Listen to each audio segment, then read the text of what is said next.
माननीय अध्यक्ष महोदय, मुझे आपने स्थगन पर बोलने का मौका दिया, उसके लिए धन्यवाद। माननीय अध्यक्ष महोदय, पंचायत राज पर नगरपालिका में और सहकारिता में जब किसी के 3 बच्चे होते हैं तो उसको चुनाव लड़ने का अधिकार नहीं होता है।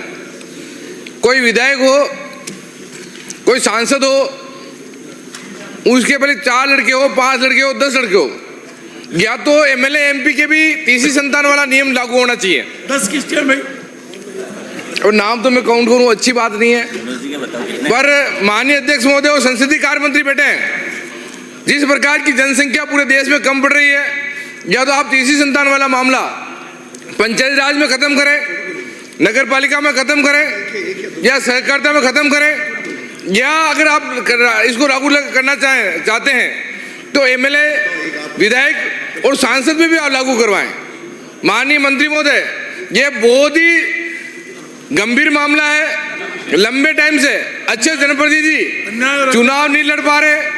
काफी ऐसे जनप्रतिनिधि हैं जिनके तीसरी संतान होने की वजह से 2-2 लड़कियां हो गई और लड़के के इंतजार में 3-3, 4-4 लड़के हो गए जो चुनाव नहीं लड़ पाए। इसलिए माननीय मंत्री महोदय, इसको संशोधन करते हुए, इसको प्रस्ताव लेते हुए सरकार तीसरी संतान वाला मामला हटाते हुए आने वाला पंचायत राज चुनाव में तीसरी संतान वाला, 3 संतान हो, 4 संतान हो, 5 संतान हो, 6 संतान हो, 10 संतान हो, वो चुनाव पंचायत राज का भी लड़े, नगरपालिका के भी लड़े, सहकारिता के भी लड़े। ये बहुत गंभीर मामला है। माननीय अध्यक्ष महोदय, माननीय अध्यक्ष महोदय, माननीय अध्यक्ष महोदय, आपके संज्ञान में आना चाहिए। और माननीय संसदीय कार्य मंत्री बैठे हैं और उप मुख्यमंत्री दिव्या कुमार जी बैठे हैं। आप, ये बहुत गंभीर मामला है, इस गंभीर मामले को आप लेते हुए एक प्रस्ताव आप लाएं।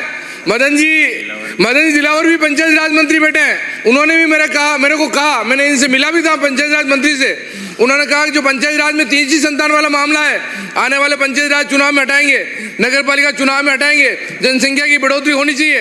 क्योंकि इस कारण माननीय अध्यक्ष महोदय, आप एक बार सुने और सरकार को संज्ञान में लाएं कि आने वाले दिनों में इस तीसरी संतान वाला मामला जो है उसको हटाते हुए, या विधायक, अगली बार जो भी विधायक बनेगा उसके भी तीसरी संतान वाला मामला लागू होगा, जो लोकसभा में जाएगा उसके भी तीसरी संतान वाला मामला लागू होगा, या राज्यसभा में जाएगा उसके भी तीसरी संतान का मामला लागू होगा। या तो ये लागू करवाएं, या पंचायत राज चुनाव में, नगरपालिका चुनाव में, कोऑपरेटिव चुनाव में भी तीसरी संतान वाला जो आपने राइडर लगा रखा है वो राइडर हटाएं। धन्यवाद। डॉक्टर रितु बनावत साहब, सरकार जवाब दे रही साहब, सरकार जवाब दे रही साहब, दे रहे साहब, दे रहा हूँ साहब, माननीय सदस्य, सरकार जवाब देना चाह रही है साहब, जवाब देना चाहती है। देखो साहब, संसदीय कार्य मंत्री जवाब दे दो साहब। मेरा अध्यक्ष महोदय, डॉक्टर, मेरा अनुरोध ये है, इसमें बोला थोड़ी उत्तर देते हैं क्या? नहीं उत्तर नहीं, एक निवेदन कर रहा हूँ। माननीय सदस्य का विषय बड़ा गंभीर है और ये विषय कोई किसी राजनीतिक दल से संबंध नहीं रखता है, ये विषय आम जन से संबंध रखता है। राजस्थान सरकार इस संबंध में गंभीर भी है और नौकरी में प्रमोशन के विषय में ये